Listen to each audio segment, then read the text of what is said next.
Au cœur de la société. Au cœur de la société est une émission préparée en synergie par les radios Inzamba, Agateka Kawe, Radio RPA, Idjouya Nyagihugu, ainsi que la radio-télévision Renaissance.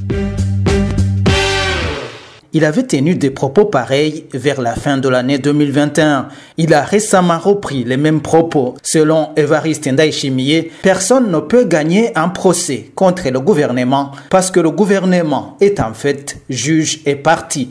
Comment les juristes interprètent-ils les propos du président de la République? Quelles sont les conséquences de tels propos? Voilà les questions auxquelles nous allons tenter de trouver des réponses au cours du mini-magazine Au cœur de la société. À la présentation, c'est Émile Niwasumba. L'invincibilité de l'État devant la justice burundaise a été évoquée par Évariste Ndayishimiye lors de sa rencontre avec les jeunes entrepreneurs à Bujumbura le samedi dernier. La rencontre a été tenue alors que les syndicats des enseignants étaient en pourparlers avec leur ministère de tutelle qui voulait organiser des tests d'évaluation de niveau, des tests que les enseignants qualifient de dénigrement. Le président de la République mettait alors en garde ses enseignants qui menaçaient de faire grève. Nous avons des jeunes qui, aujourd'hui, n'ont pas de travail. Nous allons les former nous-mêmes et très vite, et ils vont te remplacer. Et toi, tu vas prendre leur place. Et tu prétends que tu vas porter plainte contre l'État? Qui t'a dit que l'État peut trahir? Tu vas aller en justice et l'État sera en même temps juge et partie. Est-ce qu'il peut se condamner lui-même?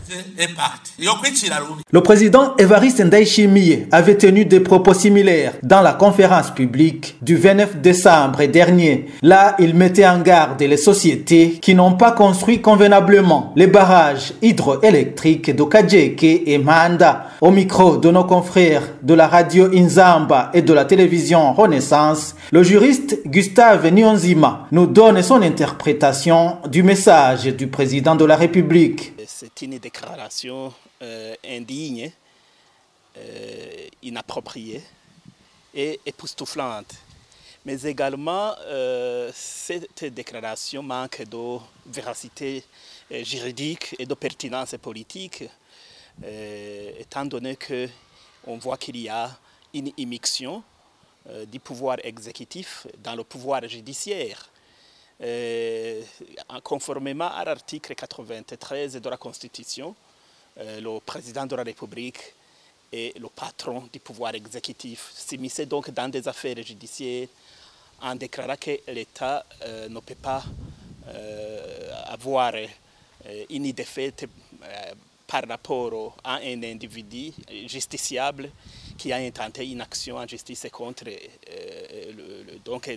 dit État, nous montre sans embâche qu'il y a une immixtion du pouvoir exécutif dans le pouvoir judiciaire. Et ça nous montre aussi que le pouvoir judiciaire est répété à la sorte du pouvoir exécutif et n'a pas du tout son indépendance.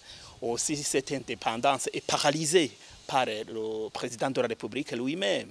En vertu de l'article 214, alinéa 2, c'est le juge qui peut trancher un litige conformément à la Constitution et à la loi, parce que le juge n'est tenu qu'à la Constitution et à la loi.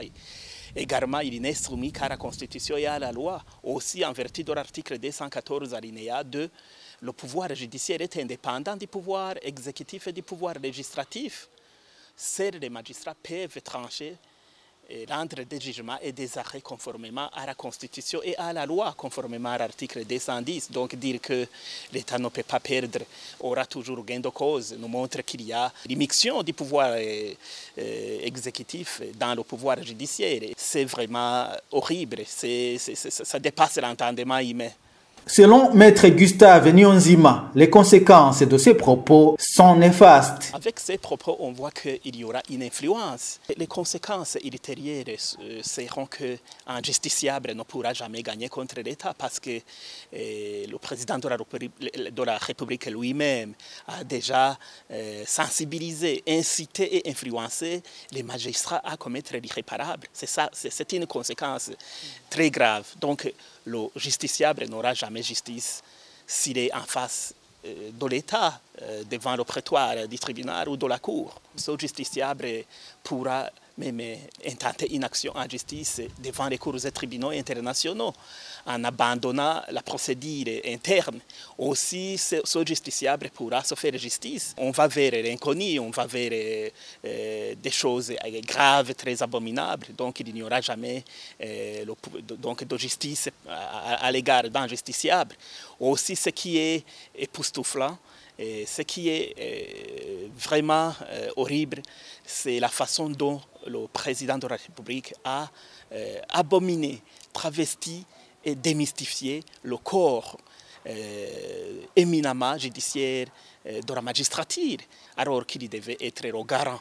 Le titre de le statut que lui confère la Constitution d'être le magistrat suprême devait pourtant le guider à garantir l'indépendance de la magistrature au niveau de l'administration des affaires judiciaires. Normalement, le président de la République devait se raviser, de se ressaisir en prononçant un autre discours qui va dans le sens de garantir l'indépendance de la justice afin de montrer qu'il n'y a aucune immixtion du pouvoir exécutif dans le pouvoir judiciaire.